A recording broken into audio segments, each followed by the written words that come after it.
Carol, quando tu começou a ver o sotaque russo lá, foi difícil de tu entender? Como é que foi? Foi difícil demais. O Mário penou aí um pouquinho comigo. Porque quando eu já tinha feito um curso de inglês, que não é a mesma coisa. Quando eu cheguei com o Mário, eu já ouvia muita música americano, sotaque mais britânico.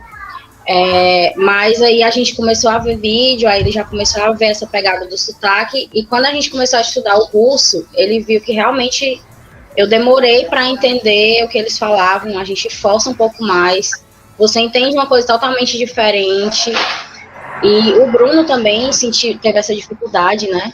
Uhum. Mas não é um bicho de sete cabeças, assim, depois de um tempo você meio que vai acostumando a entender. Perfeito. Hoje em dia a gente já acha o sotaque russo mais fácil de entender, porque eles falam mais explicado do que o americano, que fala muito R, né? Uhum. E quando você vai ouvir uma música, eu até comentei com o Mário, assim, que você vai ouvir uma música já no sotaque mais americano, já numa coisa mais light, você já percebe que o seu listening ele tá mais evoluído, você começa a ouvir, a entender o que você tá ouvindo. Perfeito. Mas o russo no começo ele é um baque, assim, porque a gente está acostumado aqui, mas ele consegue conduzir aí o nosso listening. Perfeito. Isso é uma estratégia, tá, Rafael? Que você pode usar até nos teus estudos também.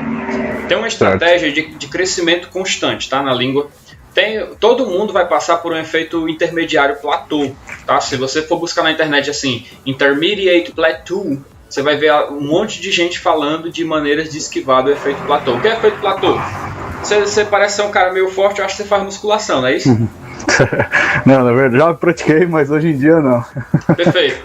Então assim, ó, na musculação tem esse mesmo efeito, o efeito platô, né? Você chega num ponto que você não cresce mais, treina forte, faz tudo certinho e não cresce mais. Aí tem que fazer o quê? Tem uma mudança no estímulo, não é isso?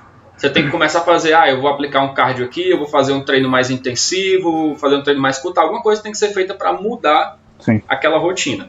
No inglês é a mesma coisa, a gente vai estudando, e a gente chega num ponto que a gente não cresce mais, a gente não evolui mais.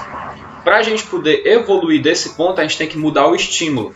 Então, de repente, quando eu mudo o sotaque, quando eu começo a tentar entender uma outra pessoa falando inglês, uma outra cultura falando inglês, quando eu voltar para ouvir o padrão, que era o britânico, que era o americano, eu vou voltar mais evoluído. Eu vou voltar conseguindo entender mais coisas. Porque você vai perceber que era mais desafiador entender o não nativo, e agora quando você vai para o nativo, aí que você entende melhor mesmo. Entendeu? Então a gente tem que estar sempre na língua quebrando esse efeito platô. Que a gente chega e dali não passa.